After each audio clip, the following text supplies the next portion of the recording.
Bom dia, Assembleia Church. Recebam a paz do Senhor. Vocês estão bem? Todo mundo tranquilo? Aleluia.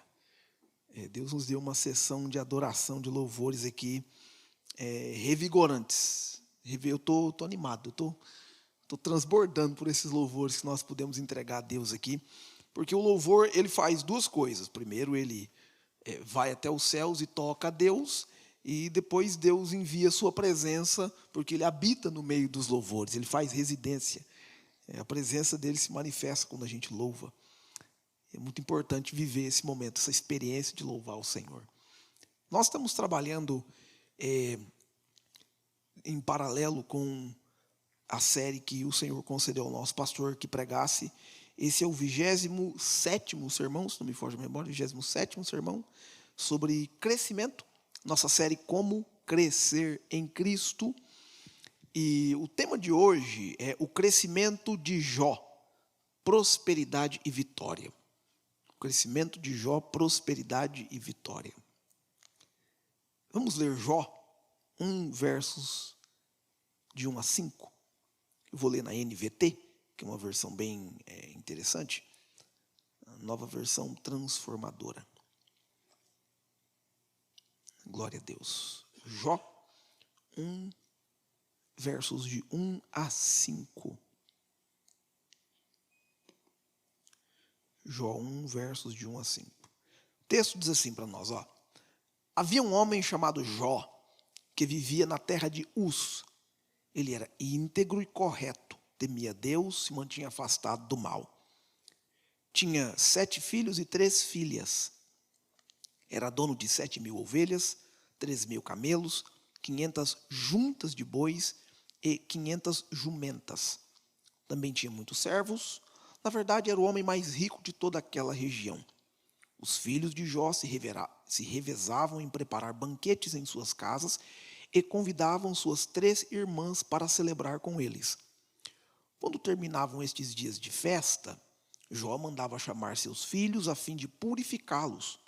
Levantava-se de manhã bem cedo, oferecia um holocausto em favor de cada um deles, pois pensava, pode ser que meus filhos tenham pecado e amaldiçoado a Deus em seu coração. Essa era a prática habitual de Jó. Amém. Glória a Deus. Jó é um personagem bíblico dos mais antigos, historicamente, na cronologia bíblica, do que a gente tem notícia. Existe uma Bíblia chamada Bíblia Cronológica.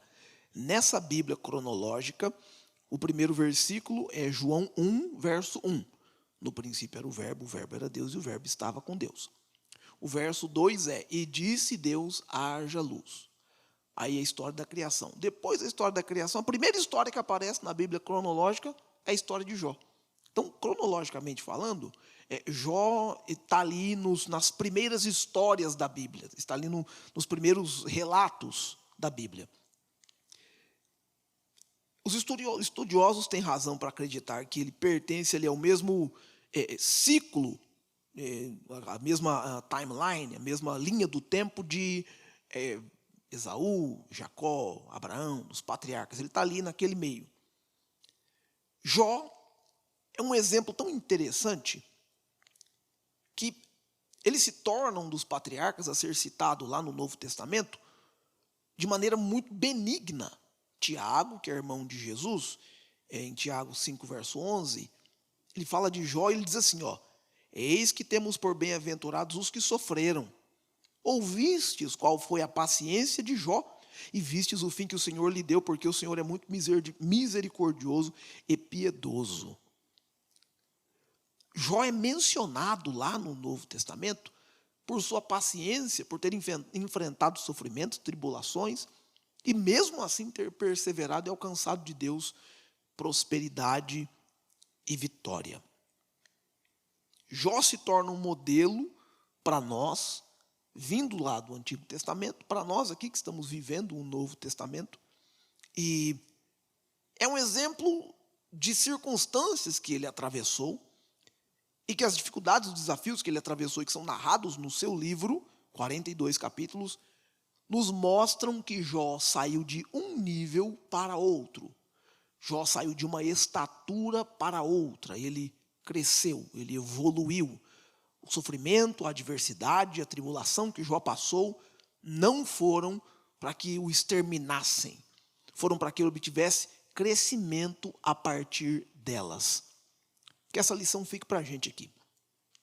Todas as vezes que Deus nos permite atravessar uma situação difícil, um momento de privação, um momento de um desafio emocional, mesmo que você não seja privado de alguma coisa, mas um desafio emocional que você tenha, um problema, uma luta, uma adversidade, tudo isso não é para o seu fim, é para o seu crescimento. Deus deseja que nós cresçamos através das adversidades.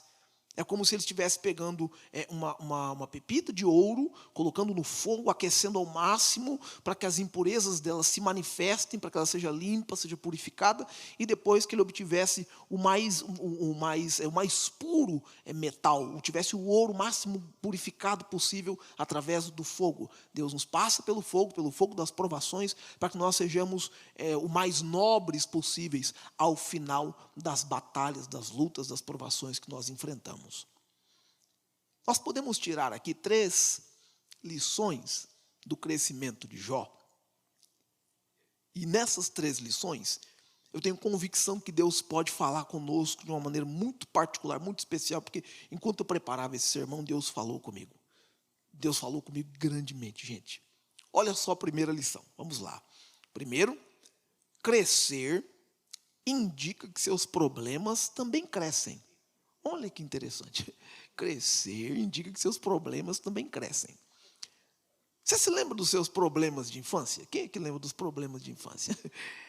Eu tinha um problema muito... Gente, eu não lembro se o meu grande problema era escolher se eu queria framboesa ou tamarindo. Alguém já provou tamarindo?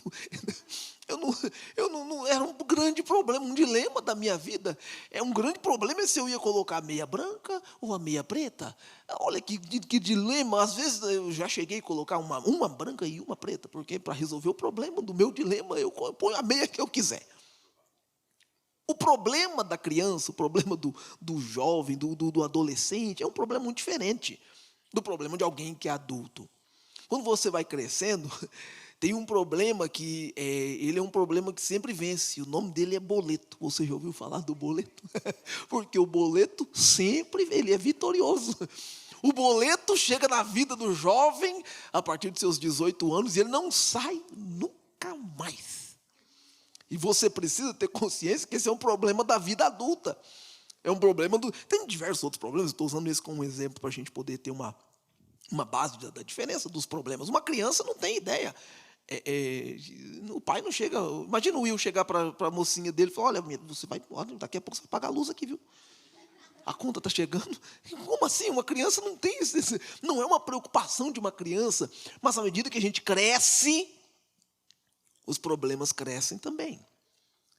E é natural que nós enfrentemos problemas na nossa vida.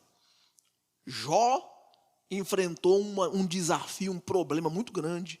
Claro, teve outros problemas na vida dele, dos quais ele não contou para a gente. Mas essa provação específica, ele resolveu contar e narrar para a gente tudo o que aconteceu nessa história aqui. E o problema dele foi que ele perdeu. Perdeu. Jó perdeu família, perdeu fortuna, perdeu sua saúde. Jó perdeu até amigos, ele perdeu. Jó 1, versos de 13 a 19, dá uma ideia do que aconteceu com ele, como é que surgiu esse problema.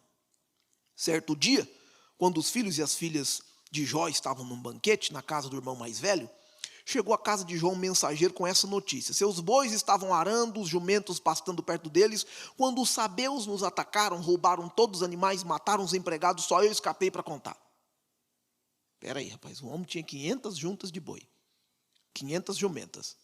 Já sumiu uma parte a empresa de transporte de arado dele já sumiu. Aí já começou a dar problema.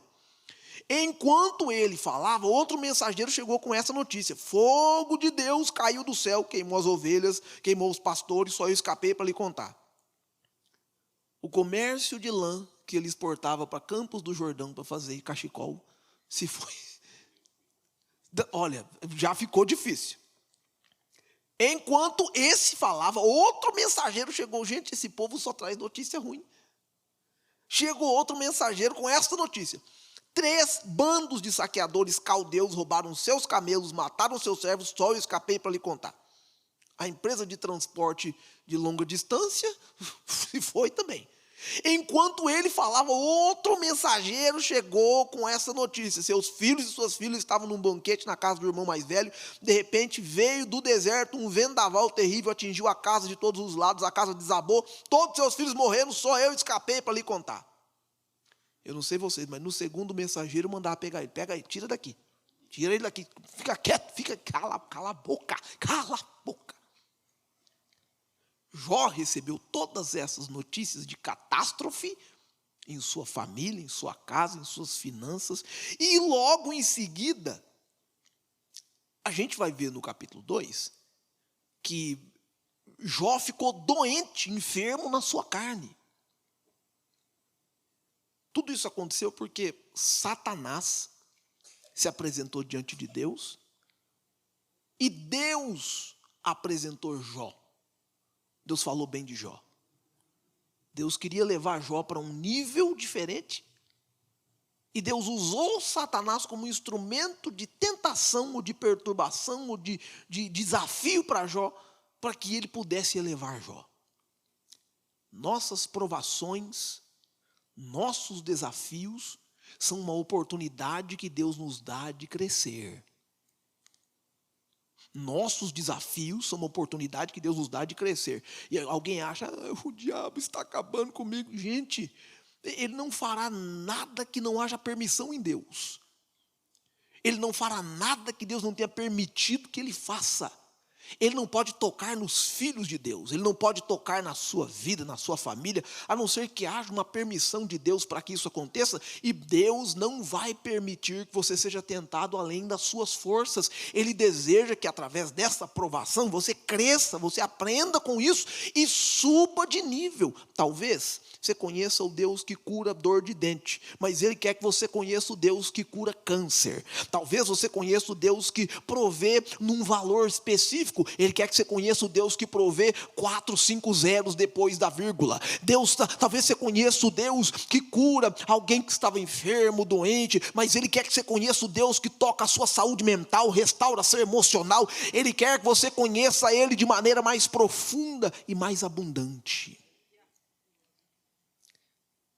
Jó 5, verso 7 diz assim, o ser humano nasce para enfrentar aflições, tão certo como as faíscas do fogo vão para o alto.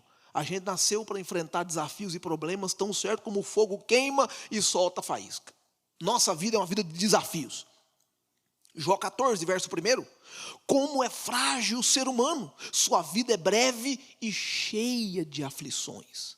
Nossos desafios são diários, são constantes. Nossa vida não é estática, não é parada.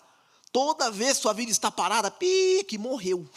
A vida tem que fazer pipi, pipi, pipi, que aí está batendo o coração. Tá? É alto e baixo, é sempre assim. Uma vez que ela parou, estabilizou, ficou estático, quer dizer que se acabou a vida. Deus deseja que nós, apesar de enfrentarmos problemas, nós cresçamos em meio a estes problemas. Os problemas, eles têm 2 missões.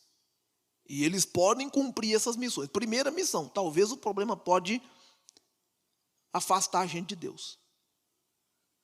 Se você deixar, e o grande problema é esse.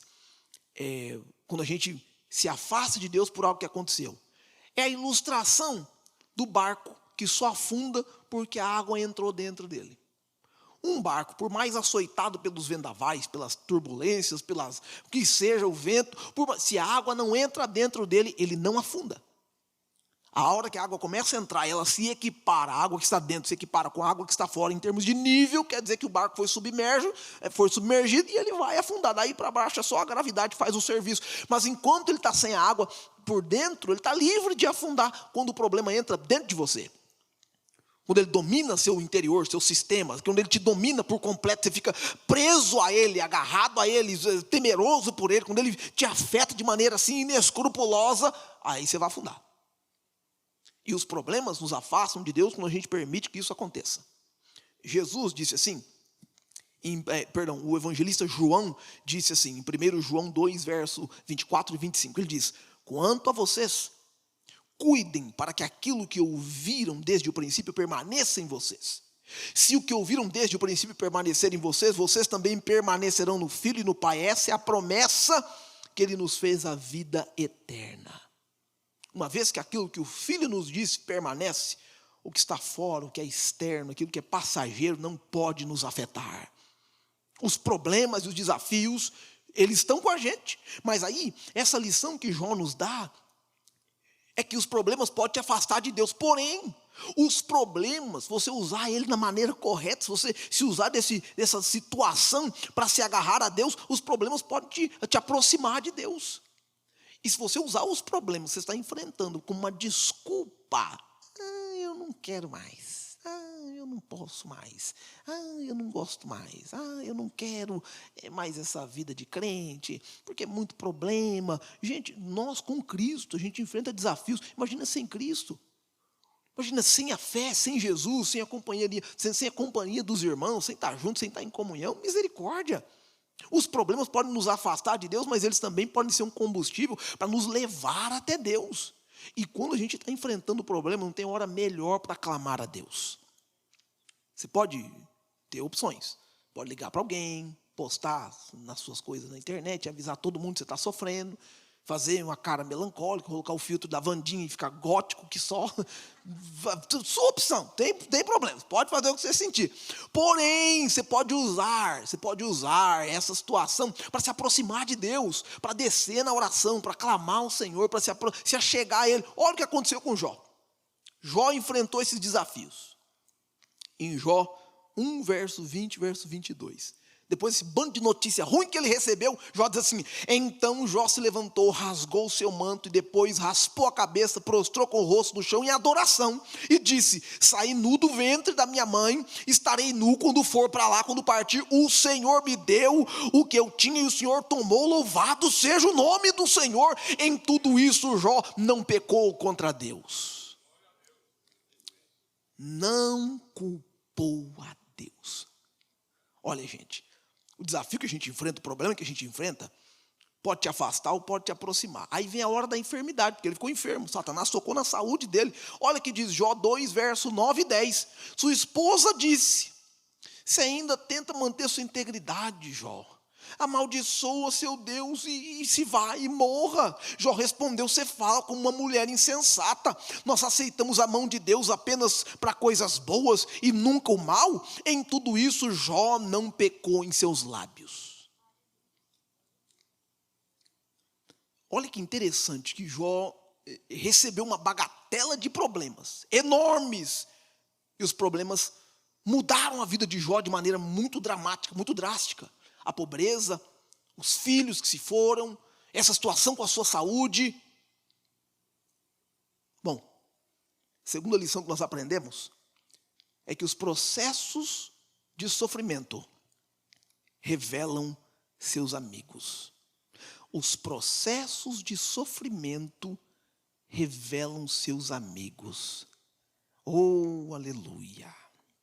Quando esses eventos ocorreram na vida de Jó, ele se deparou com certas tentações, desafios para se manter crente.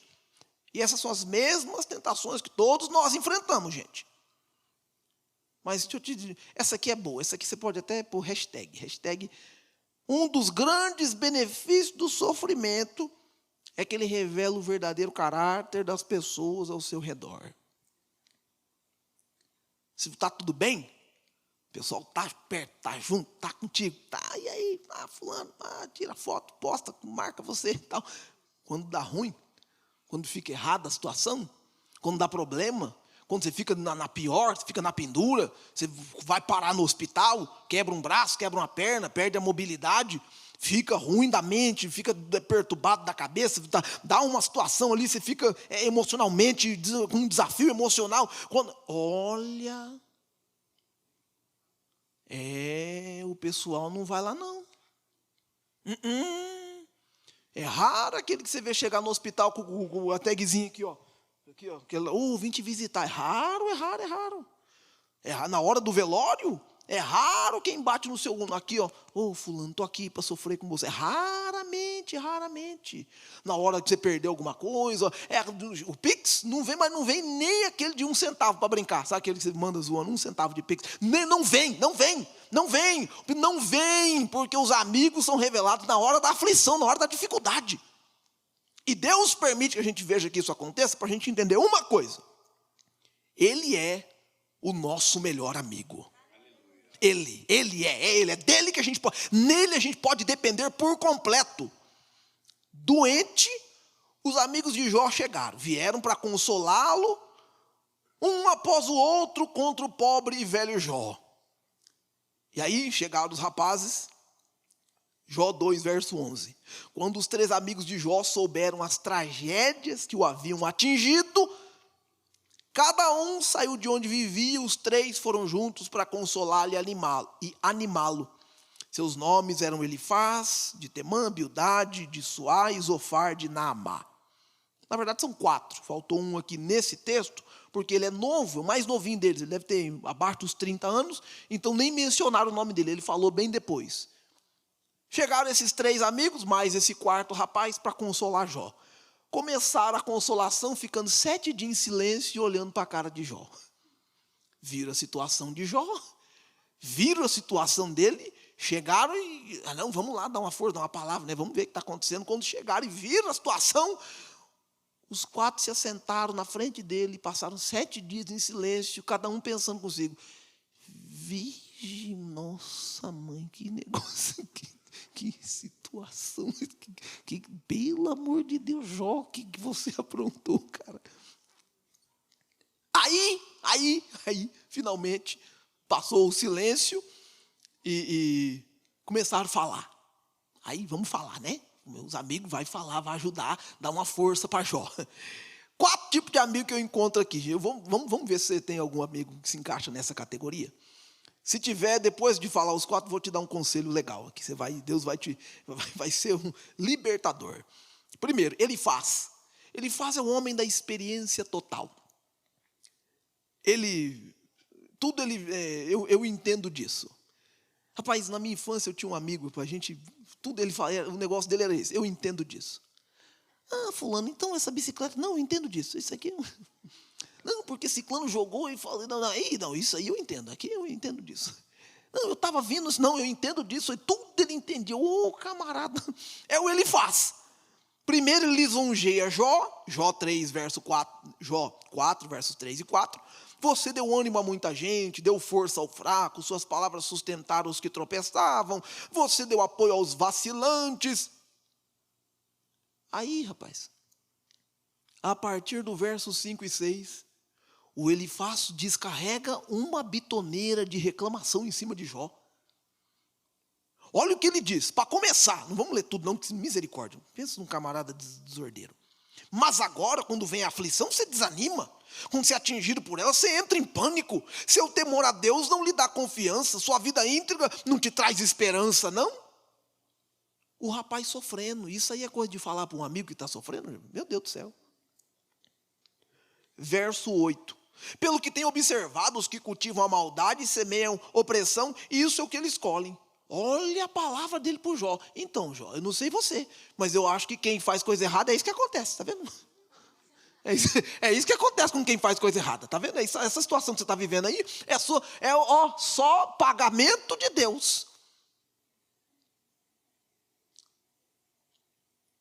Aí no verso Jó 15, verso 2, ele vira para Jó e diz assim, um homem sábio não responderia com esse falatório e suas palavras não passam de vento. Jó respondeu as palavras dele, ele virou para Jó e falou, rapaz, tá balela, saco de vento. Estocar vento, tudo isso aí é vento. O vento que você está falando, isso é tudo vento. Eu já estive lá. Eu falei com o Todo-Poderoso. Eu já enfrentei o problema. Gente, se livra desse amigo aí, se livra desse cara. Se livra dessa pessoa, não sai, deixa para lá. Abandona, olha, segue sua vida, minha filha. Deus abençoe. Nós somos irmãos em Cristo, mas uma amizade de conexão, de parceria, não é possível. podem andar dois juntos se não estiverem de acordo. Que negócio chato é esse? Você não tem uma pessoa que essa pessoa que podia te apoiar, te ajudar, simplesmente te ouvir. É difícil ter alguém que te ouça. Alguém que só te ouça, mesmo que você queira reclamar ou contar, alguém que te ouça e diga assim, difícil, hein? É melhor do que alguém chato bastante para falar na sua cabeça, te encher a paciência e falar, te acusar de coisas que a pessoa nem sabe que aconteceu. Em nome de Jesus, se livra desse povo, se livra desse povo. Deixa para lá, vai deixando as mensagens de lado, vai deixando, silencia para não ver muitas suas coisas, fica longe desse povo. O segundo amigo, Bildade é um homem tradicional. Bildade é um homem da tradição. Ele é um homem contemporâneo, ele é um homem que tudo ele sabe também. Olha lá, Jó 8, verso 2, ele diz: até quando você continuará a falar assim? As suas palavras parecem um vendaval, Jó. Você está se explicando muito. Eu vou te orientar aqui. Eu vou te orientar aqui. Eu vou dizer para você que o que aconteceu com você é porque você é um sujeito mau. Jó 8, verso 4, certamente seus filhos pecaram contra Deus, por isso receberam o castigo devido. Seus filhos morreram porque pecaram contra Deus, Deus matou todo mundo. Gente, Jó não está numa situação facilitada aqui. Ele está de luto. Ele perdeu 10 filhos. Fora a sua vida financeira, sua vida pessoal, sua saúde. Se ouvir uma palavra dessa de um amigo, alguém supostamente se diz seu amigo, isso aqui está errado, gente. A pessoa que vem com um moralismo, um falso moralismo, para você te exortar com a moralidade. Tem hora que um amigo precisa só ficar quieto, ficar ali pertinho e ó. Aí vem o Zofar. Zofar é o homem estimado. Ele olha para a situação de Jó e diz que Jó precisa se arrepender. Jó, você pecou, vai se arrependendo. Já começa aí, vai se arrependendo, faz uma oração, faz uma petição, um holocausto, alguma coisa aqui. Jó 11, versos 5 e 6. Se ao menos Deus se pronunciasse, ele dissesse o que você pensa, se ao menos te revelasse os segredos da sabedoria, pois a verdadeira sabedoria não é coisa simples. Escuta, Deus sem dúvida está o castigando muito menos do que você merece. Misericórdia. Isso é um amigo de Jó. Quando você ouvir essa expressão, amigos de Jó, corra, porque não está esse amigo aí, só Jesus na causa. O último deles, que é o quarto mais novinho, Eliú, homem de expressão verdadeira. Eliú fica bravo com todo mundo, fica bravo até com Jó, porque eles estão falando muito, ele diz que eles estão todos errados, e Eliú usa 5 capítulos do livro de Jó, descreve o diálogo dele, 5 capítulos para dizer o seguinte, que Deus é bom, Deus é justo, mas que Jó também está dando mancada, está fazendo coisa errada. Não, você também. Olha o que Eliú diz, Jó 32, verso 1 a 5. Os 3 amigos de Jó pararam de responder, pois ele insistia em dizer que era inocente. Então Eliú, filho de Baraquel, o buzita da família de Rão, ficou irado, indignou-se porque Jó se achava mais justo que Deus. Também indignou-se com os 3 amigos de Jó, pois não conseguiram responder seus argumentos a fim de demonstrar que Jó estava errado. Eliú havia esperado os outros falarem, pois eram mais velhos que ele, mas quando viu que não tinha mais nada a dizer, expressou a sua indignação. Ele estava indignado, um amigo bravo, um amigo que chega com a voadora, os 2 pés no peito e aqui, acabou. Não, gente, não, esses amigos aí, misericórdia. O nosso melhor amigo é Jesus. Seleciona suas amizades nesses 4 parâmetros aqui. Coloca um fim nessas amizades negativas quando você está no momento de aflição, no momento difícil, as pessoas não te constroem, elas te destroem. Isso não é de Deus. Não, Deus não está nesse negócio, não. Essas amizades não são positivas. Jó poderia ter se tornado amargo diante de Deus. Mas vem a terceira lição que eu aprendo com Jó. E a terceira lição é que os sofrimentos fizeram com que ele crescesse em várias áreas de sua vida. Oh, aleluia, aleluia, aleluia. Apesar de ter enfrentado esses sofrimentos, eu vou dizer uma coisa aqui para nós. Olha, olhando para todos vocês aqui, vocês olhando para mim. São muitos olhos olhando para mim, eu só tenho 2 olhando para vocês. Mas uma conclusão aqui é muito simples. Cada um de nós tem uma história. Ninguém sabe de onde você veio. Ninguém sabe o que você passou. Ninguém sabe os caminhos que você trilhou até hoje. Ninguém sabe as horas de solidão, de aflição, de desafio. Ninguém sabe os vazios que tem na sua mente, na sua cabeça. Ninguém sabe os desafios emocionais que você já enfrentou. Ninguém sabe as privações que você já passou. Ninguém sabe os problemas familiares, as coisas que você não contou para ninguém. Ninguém sabe da sua vida. Mas os sofrimentos que nós enfrentamos fazem com que nós cresçamos nas várias áreas da nossa vida. E Deus permite que nós soframos para nos experimentar, para nos ajudar, para fazer a gente crescer. E olha o que acontece. Quando Jó sofreu, quando ele enfrentou esses desafios, esses problemas, e teve lá as conversas com os seus amigos, porque o capítulo 1 e o capítulo 2 é o sofrimento de Jó. Do capítulo 3, subindo até o capítulo 40, é o momento em que Jó conversa com seus amigos, se expressa, fala com eles. A partir do capítulo 40, Deus fala com Jó. Deus se apresenta a Jó, porque ele ora dizendo: Senhor, o que está acontecendo? Deus fala com Jó, Deus se apresenta a Jó, Deus se manifesta e conversa com ele, e Deus faz perguntas que ele não pode responder. Deus faz perguntas além da intelectualidade dele. Deus faz perguntas além da linha do tempo dele, tanto além quanto atrás ali. Como é que eu vou explicar antes do que catapultou o universo? Como é que eu vou explicar antes de que tudo existisse, onde só Deus existia? E Deus perguntou para ele: quem firmou a terra?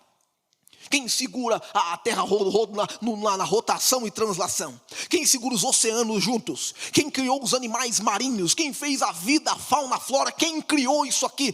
Quem sustenta a mente humana? Quem coloca as coisas no lugar? E Jó não sabia de responder nenhuma dessas perguntas epistemológicas, perguntas filosóficas, mas Deus se apresentou para ele e disse: eu seguro, eu sustento, eu criei, eu arrumei, eu coloquei no lugar, eu fiz acontecer, eu promovi, e sou eu que te sustento, Jó, sou eu que te guardo, sou eu que te promovo, sou eu que asseguro você.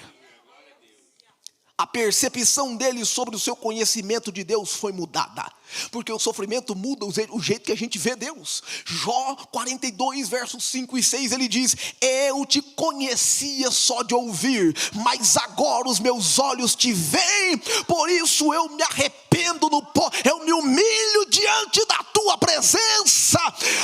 O sofrimento nos aproxima dele, o sofrimento faz a gente depender dele, e Deus deseja se aproximar de mim e de você, justo nesse momento de aflição, porque quando os homens te deixam, Deus se aproxima. Quando os homens não podem resolver, Deus pode resolver. Quando os seres humanos não têm habilidade, Deus tem todo o poder. Aleluia! Jó obteve vitória. Jó obteve vitória. Oh, aleluia! Jó obteve vitória completa. A restauração de Jó foi impactante, porque depois desses períodos de conversa com seus amigos, a gente não tem uma data, um prazo, mas Deus preparou para que Jó intercedesse por seus amigos, e logo em seguida ele recebesse uma mudança, uma virada na sua vida, uma transformação. Jó 42, versos 7 até o 9. Depois que o Senhor terminou de falar com Jó, Deus disse a Elifaz e de Temã: estou irado com você e com seus 2 amigos, pois não falaram o que é certo a respeito do meu servo Jó.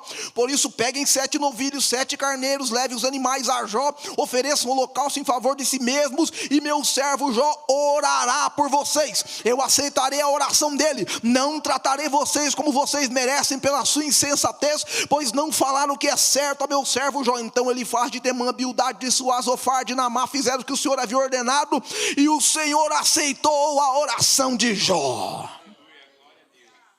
Aí acontece a virada. Oh, aleluia! Acontece a virada.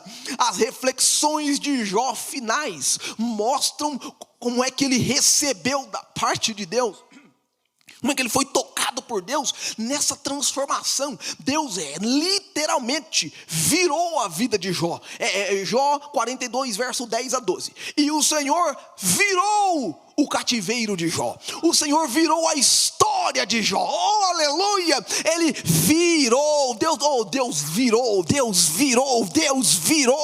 o cativeiro de Jó. Você pode ficar de pé no seu lugar aí junto comigo? Deus virou o cativeiro de Jó. Deus virou. Deus virou o cativeiro dele. Deus virou, e o texto continua, e o Senhor virou o cativeiro de Jó quando ele orava por seus amigos. Oh, glória a Deus! E aí o que acontece? E o Senhor acrescentou em dobro tudo quanto ele possuía. Então vieram a ele todos os seus irmãos, as suas irmãs, quantos dele antes conheciam, comeram com ele pão em sua casa, se condoeram com ele, o consolaram acerca de todo o mal que o Senhor havia enviado, e cada um deles deu uma peça de dinheiro e um pendente de ouro, e assim abençoou o Senhor o último estado de Jó, mais do que o primeiro, pois teve 14.000 ovelhas, 7.000 camelos, e 1.000 juntas de bois, e 1.000 jumentas. Meu Deus, eu quero pregar com força na sua vida agora. Deus pode virar a nossa história. É um tempo de prosperidade e vitória. Aleluia! Aleluia, aleluia, aleluia! Deus pode tomar a nossa história e mudar a nossa história em nome de Jesus. Você pode crer nessa palavra aqui agora. Você pode crer no que eu estou dizendo a você aqui agora. Eu vim pregar prosperidade e vitória, mas não é só prosperidade financeira. Eu disse prosperidade, é prosperidade espiritual, prosperidade emocional, prosperidade mental, prosperidade física, prosperidade relacional. E se Deus desejar prosperidade financeira também, é um tempo de virada, é um tempo de virada, é um tempo de virada na sua vida.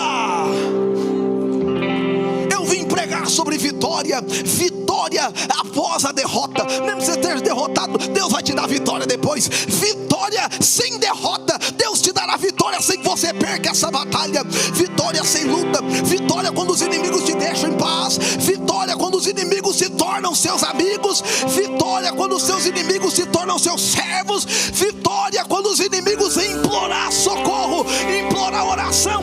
Vitória, vitória. Oh, aleluia! Há um tempo novo de Deus para nós. Crescimento em prosperidade e vitória.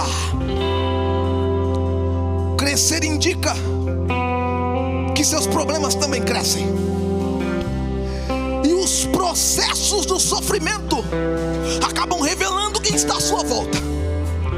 Mas eu digo a você que os sofrimentos fazem com que nós cresçamos nas diversas áreas da nossa vida. Deus tem uma virada pra gente. Deus tem uma virada pra gente. Deus tem uma virada para a sua vida. Deus tem uma virada para você. Deus, você pode dar uma viradinha aí no seu lugar, isso, só para simbolizar. Aí, Deus tem uma virada para você. Deus tem uma transformação para a sua história. Tem uma virada de Deus para acontecer. Aleluia! Oh, Deus, tem misericórdia de nós. O Senhor conhece as nossas aflições, nossas lutas, nossas batalhas. Senhor, promove esta virada em nossa vida. Promove essa virada em nossa vida. Foi o Senhor quem virou o cativeiro de Jó. Faz na gente também. Faz. Nos ajuda a crescer em meio a essa adversidade, em meio a este problema, em meio a este desafio, em meio a essa luta, em meio a essa batalha, em meio a essa problemática, em meio a essa situação difícil. Nos faz crescer, ó Deus. Nos faz crescer, ó Deus. Oh Jesus, oh Jesus, oh Jesus, oh Jesus, aleluia.